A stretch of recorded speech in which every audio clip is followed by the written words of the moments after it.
Hey everybody, it's Cooter Pickleberry. It's the 700th day of summer. It's like June, middle of June. It's about 600 degrees outside. So I thought I'd make some ribs.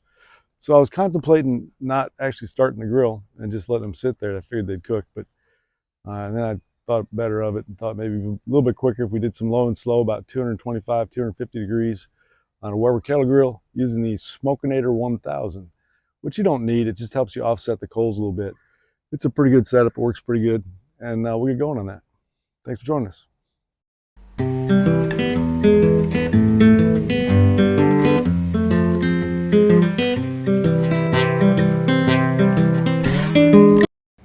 Okay, so here we go. We got buy one, get one free at the local grocery store at Publix. So we throw those in the sink and cut them out of the plastic there. That just keeps the blood and enzymes and everything else from getting all over the house.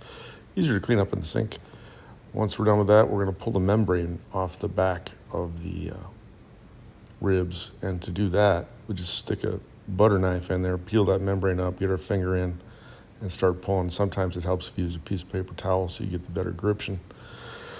Sometimes you don't need it, but it works pretty good. If you leave that membrane on, it's not a big deal, but sometimes it gets a bitter taste and it gets kind of plasticky as it cooks low and slow, so we'd like to pull that off. Once we're done with that, we'll pre-salt things. Usually I try to do this the night before, stick it in the fridge. What that salt does is it helps dry out the meat and the skin on the outside, and that allows you, with the delicious rub I made, to get a beautiful bark on the ribs. It's important to do that, I think. There's no salt in the rub. I do it here, and then I don't have any in the homemade rub. And really, that's just to make the bark better. And also because, salt gives a little bit of flavor that's not so bad.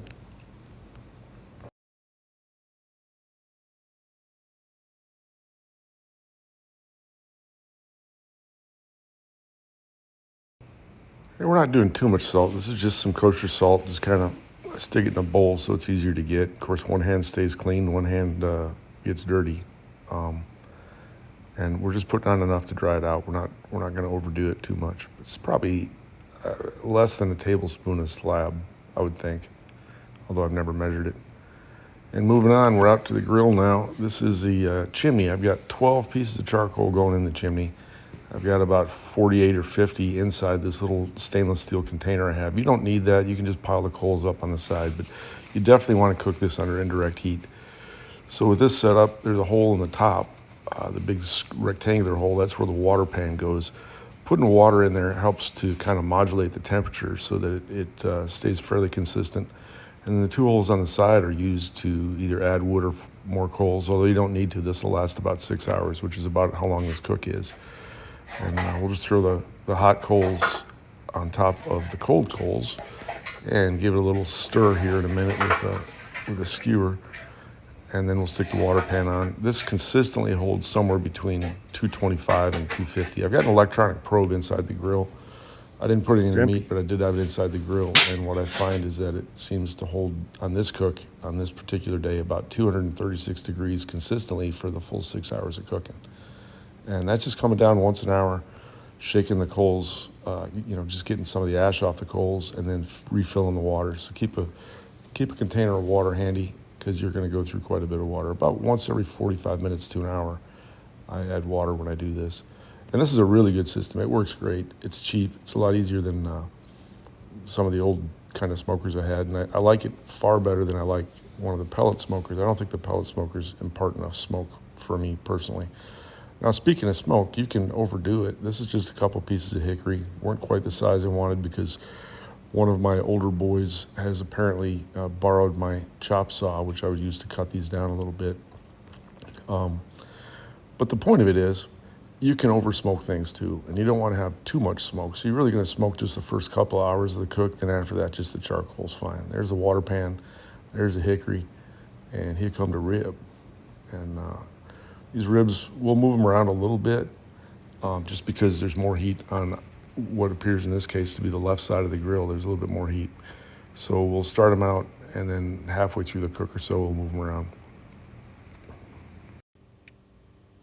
All right, so now we're going to put the homemade rub on. The rub, obviously, everything that I ever gave a recipe on will be in the description, so you can see it in writing. It's easier to make it that way. But it's just a blend of brown sugar, white sugar, paprika, garlic powder. I got some ginger in there and some rosemary, and it's really a good rib. It makes a nice bark. It's delicious. Stole that from Meathead Goldwyn, who's a master barbecue guy and just does some really good stuff. I think he calls it Memphis Magic Dust or something like that. We just call it Cooter's Magic Pig Dust here. But we'll put that on pretty thick. I don't really have a measurement. I just dump it out of the container and rub it in. And we'll do that to both slabs, and that's about it. We are going to spritz this once in a while to keep it moist, but and I just use water. Some people use apple cider vinegar or just apple cider or whatever, but you don't really taste much of the spritzel. That's just to keep things moist. And also that water pan that's inside the Weber does a nice job of keeping a moist environment so it doesn't dry it out too much. So we'll just stick a decent amount on both sides of the ribs, and then we throw the ribs on the grill, and then we come back once an hour or so, maybe a little bit more often than that, and stir the coals up, add a little bit of water, and keep the lid on as much as we can because that just holds that consistent temperature, which in this case was, I think, 236 degrees is kind of where it averaged out.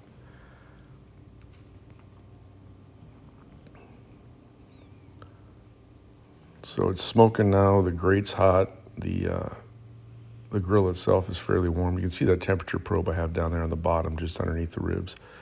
It's just a cheap one I bought years ago, and it does a nice job of just letting you know where your grill's at. So we'll throw those in, and that's about it. We're gonna put the lid on it and let it sit. The total time for cooking on this was a little less than I would have liked. I got a late start. I guess I just miscalculated something, but they weren't quite as done as I'd like. They were certainly cooked to a safe amount, but I like you don't really take the temperature of the meat when you're doing ribs. You look at how they look. So what you want to do is pass a floppy test where you pick it up in the middle and see if they kind of tend to break. And then you want to see pull back on the bones. You want to see the ends of the bones sticking out. These are a little chewier than I'd like, but I like them a little bit chewy. I don't like people that wrap them up in tin foil and boil them or steam them. If you boil your ribs, the terrorists win. That's all there is to that. You want to have a little tug on it. So we're sticking a little store-bought sauce on it. In this case, I use Stubbs Sweet Heat, which is one of my favorites. It's got a little bit of heat to it, but a lot of flavor. It's just really good stuff. So put that on. Now, it's important to make sure that the grill doesn't get too hot when you're doing this because there's so much sugar on this piece of rib between the sauce and the rub itself that if you get it too hot, you're just going to burn the sugars, and that's no good for anybody. Terrorists win if you do that too. So we're just going to rub a little bit on and then take a bite. And you know it's good because you can see it all over my face when I take the second bite. I like to call that a flavor saver. We just keep that for later. Look, ladies, I brought you a present. Oh, your favorite watermelon. Come get it. Come get it. Larry, eat your little watermelon. Come on. My ladies love watermelon, but they're afraid of feral hogs.